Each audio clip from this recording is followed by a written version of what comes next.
Cell Constraintes et Cancer est donc une entreprise qui développe un projet en cancérologie. Et actuellement, nous avons plusieurs étapes à franchir. C'est un moment important pour la société. La première étape, elle est bien sûr financière. Il nous faut les moyens pour passer de la recherche, l'étape à laquelle nous sommes actuellement, vers le développement, c'est-à-dire un projet réellement industriel.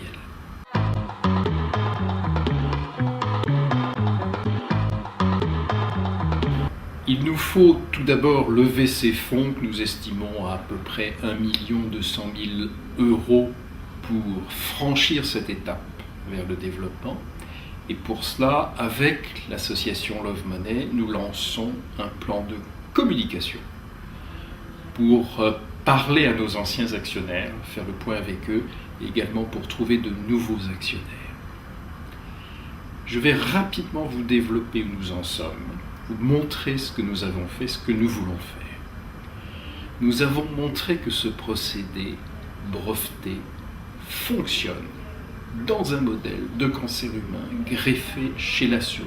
Donc nous sommes vraiment chez l'animal, dans le in vivo. Nous ne sommes plus dans les tubes à essai.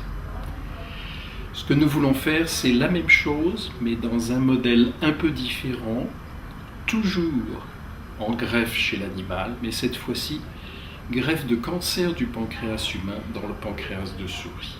Et cette preuve d'efficacité sera quelque chose de fondamental dans la vie de cette société, puisque nous pourrons dire qu'il sera possible ultérieurement de transférer cette technique chez l'être humain, chez le patient.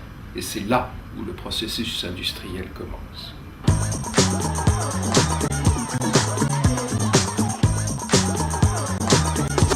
Pour finir cette étape de recherche, nous avons donc besoin de montrer que sur un modèle très proche du cancer du pancréas humain, nous pouvons agir sur la tumeur.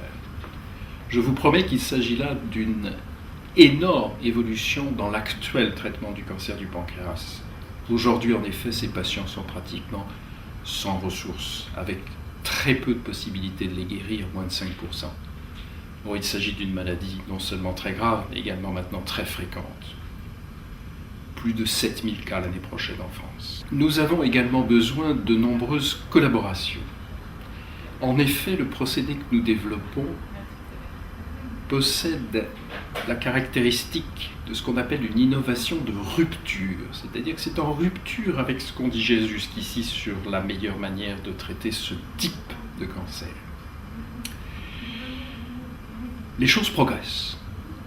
De nombreux articles scientifiques paraissent, alors qu'il y a quelques années, il n'y en avait que très peu.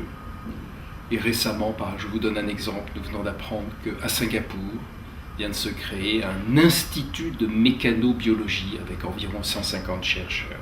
Ce qui veut dire que nous sommes un peu moins seuls et que la connaissance de cette interaction entre les signaux physiques et la cancérologie, qui est ce sur quoi est basée notre méthode, commence à se répandre dans l'ensemble du monde, à la fois scientifique et peut-être également chez certains industriels.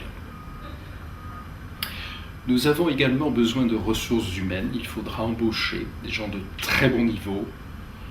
Le meilleur profil pour nous étant ces ingénieurs, au sens français du terme, qui ont également acquis une compétence en biologie, puisque nous sommes à la croisée, à l'interface entre la physique et la biologie du tissu, et notamment du tissu cancéreux. Nous avons réussi à trouver des partenaires, à la fois dans le monde de l'ingénierie, je pense à la société Altran qui a fait des études de faisabilité tout à fait remarquables pour nous et qui sera dans le futur un partenaire essentiel, et également des laboratoires d'expérimentation animale, puisqu'il va falloir improviser d'une certaine manière, créer l'environnement pour transposer cette méthodologie physique dans des laboratoires d'expérimentation animale qui n'ont pas du tout l'habitude de ce type d'appareillage. À soi tout seul, c'est une grosse question à résoudre dans les 2 années qui viennent.